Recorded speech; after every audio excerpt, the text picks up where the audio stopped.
terhentinya Ka'bah dari haji dan umrah ini bukan kali ini saja. Dalam sejarah 40 kali lebih, bahkan lebih, pernah terjadi Ka'bah ini kosong, baik secara total atau sebagiannya. Saya akan sebut sebagian kecilnya. Disebutkan bahwa dahulu pernah terjadi sebuah peristiwa yang sangat menyedihkan pada tahun 317 Hijriah. 317 Hijriah. Ketika berdiri tegak Syiah Fatimiyah, yang ketika itu ibu kotanya di Bahrain, mereka mengatakan bahwa orang yang melaksanakan haji itu salah satu kesyirikan, karena mereka datang untuk menyembah batu.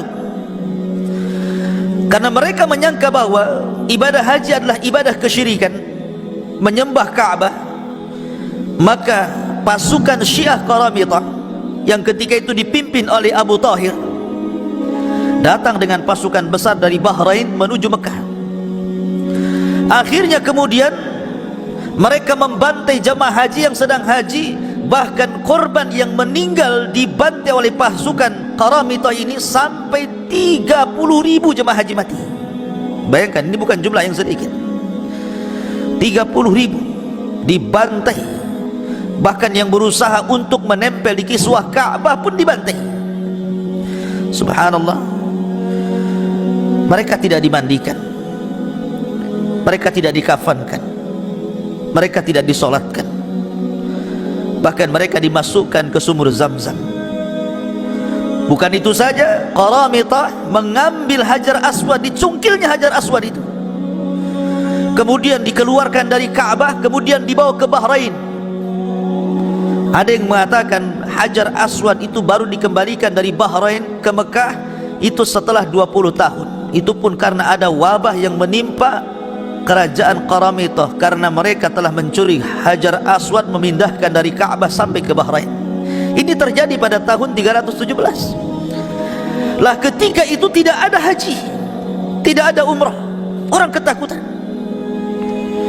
Ma'asyiral muslimin yang dimuliakan Allah Azza wa Jalla. Bahkan ada yang mengatakan bahwa terhentinya haji dan umrah ketika peristiwa itu sampai 10 tahun total tidak ada haji dan umrah sama sekali.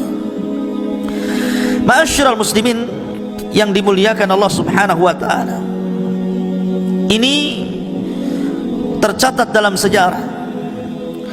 Kemudian juga disebutkan, dan ini peristiwa ini juga disebutkan oleh Imam Zahabi, rahimahullahu taala dalam Tarikhul Islam, disebutkan tentang bagaimana kekejian kejahatan Qaramitah yang kemudian akhirnya menghentikan haji secara total.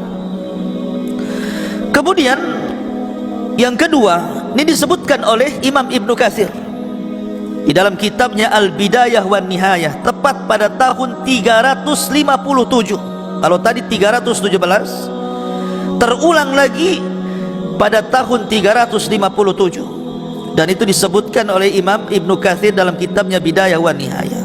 Terjadi Da'ul Mashir. Da'ul Mashir, orang Arab menyebutnya seperti itu, semacam wabah. Semacam wabah juga. Akhirnya mata bihi khalqun katsir, tanpa menyebutkan bilangan saking banyaknya. Ya, wabah ini mematikan khalqun katsir, makhluk yang banyak, manusia yang banyak mati dalam wabah ini. Bahkan unta-unta yang merupakan kendaraan jemaah haji itu semua pada mati kehausan.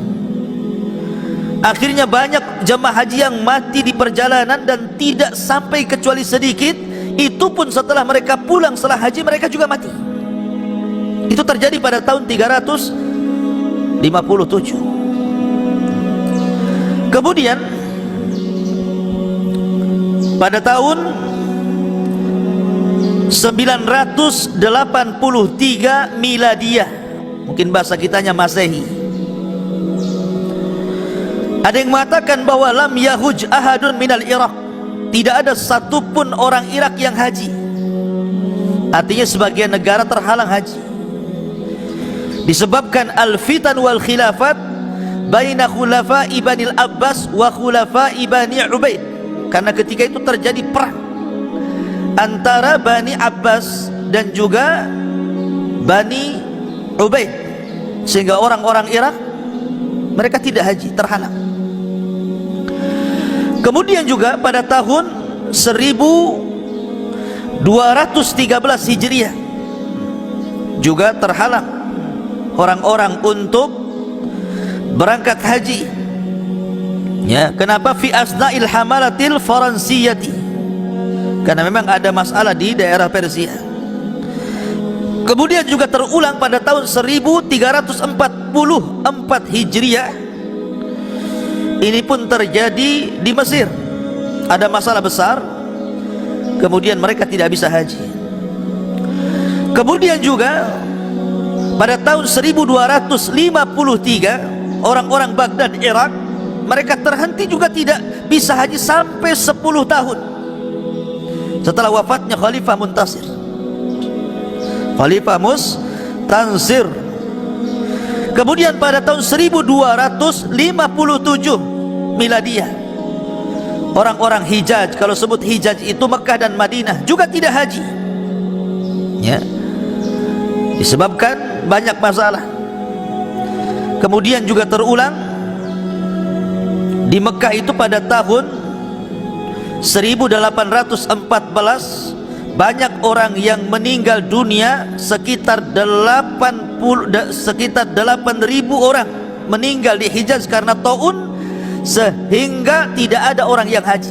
Orang-orang Hijaz tidak ada yang haji. Kenapa? Tersebar wabah taun, sampai yang meninggal itu 8.000 orang. Kemudian pada tahun 1831 Masehi ada lagi wabah berasal dari India sana, dan itu ketika terjadi musim haji, sehingga akhirnya wabah ini menular kepada jemaah haji, sehingga banyak orang yang meninggal dari jemaah haji. Maka ketika itu dihentikan. Kemudian juga pada tahun 1168 juga terjadi perang, sehingga banyak negara-negara yang kemudian tidak melaksanakan haji. Ma'asyiral muslimin yang dimuliakan Allah Subhanahu wa taala, jadi kesimpulannya ikhwan, bahwa banyak sekali peristiwa-peristiwa kenapa sampai kemudian Mekah itu dikosongkan. Apakah peristiwa hancurnya karena peperangan seperti di zaman Abdullah bin Zubair? Abdullah bin Zubair pernah berperang melawan Yazid bin Muawiyah, ya. Kemudian setelah itu, karena perangnya ketika itu menggunakan manjanik itu ketepel besar, lemparan batu dari luar pakai ketepel besar, sehingga mengenai Ka'bah dan hancur. Banyak hancur Ka'bah itu. Dan peperangan dimenangkan oleh Abdullah bin Zubair, akhirnya dibaiat menjadi khalifah Hijaz di Madinah. Lah ketika itu akhirnya dirobohkan oleh Abdullah bin Zubair, betul-betul dirobohkan Ka'bah itu.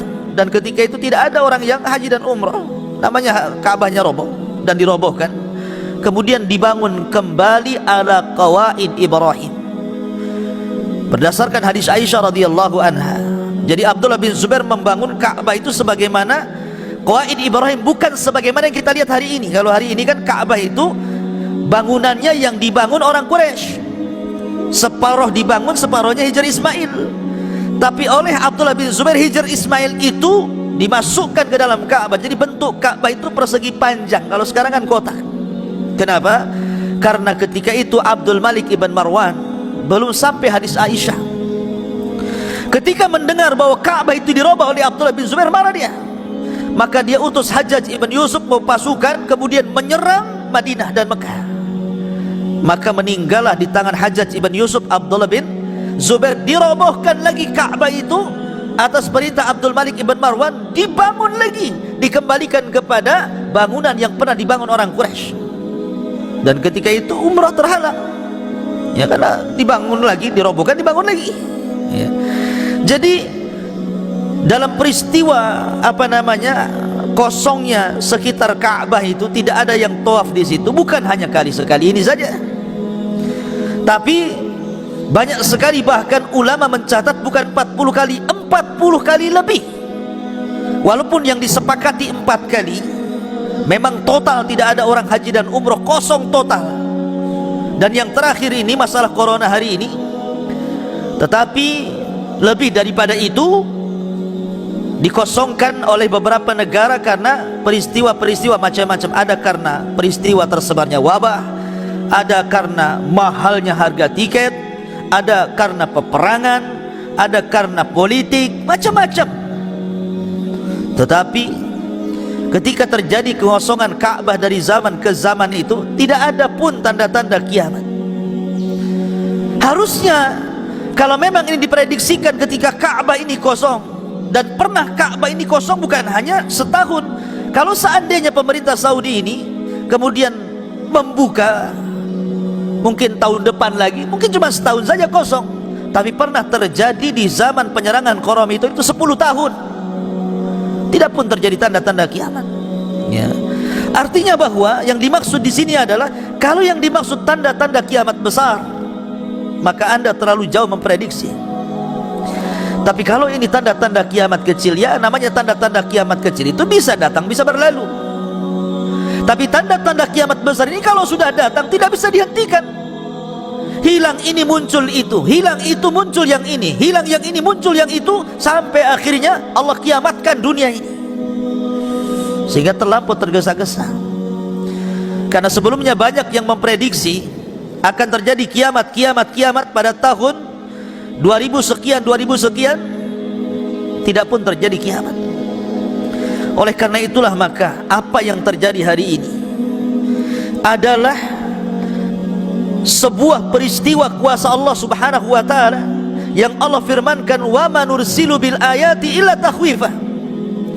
Tidaklah kami utus tanda-tanda kuasanya kecuali untuk menakut-nakuti hambanya. Dengan terhentinya Ka'bah, semua orang jadi takut. Ada apa ini? Ada apa ini? Kenapa Ka'bah kosong? Kenapa tidak ada orang haji dan umrah? Semua orang takut. Allah katakan, wa manursilu bil ayati illa takhwifa. Tidaklah kami utus tanda-tanda kuasa kami kecuali hanya ingin menakut-nakuti hambanya, liyukhawwifa ibadah, untuk menakut-nakuti hambanya, supaya apa? La'allahum yarji'un, agar mereka kembali kepada Allah Azza wa Jalla.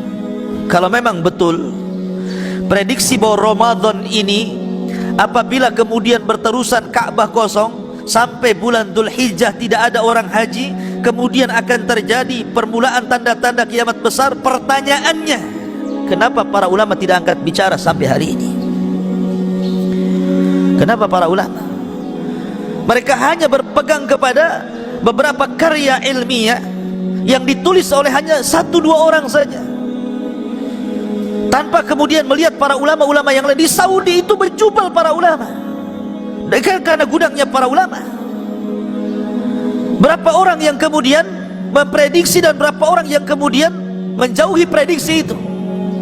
Kalau memang ini perkara yang bahaya dan ini perkara penting, sebab kalau seandainya dijelaskan manusia bisa tobat, kenapa para ulama tidak angkat bicara? Ya, karena kalau bicara tentang nas-nas tanda-tanda kiamat besar, antum bisa lihat dalam kitab-kitab hadis para ulama ketika mensyarah tentang kitabul fitan, kitab fitnah yang akan terjadi akhir zaman, termasuk diantaranya tanda-tanda kiamat besar, sangat singkat dan sangat pendek.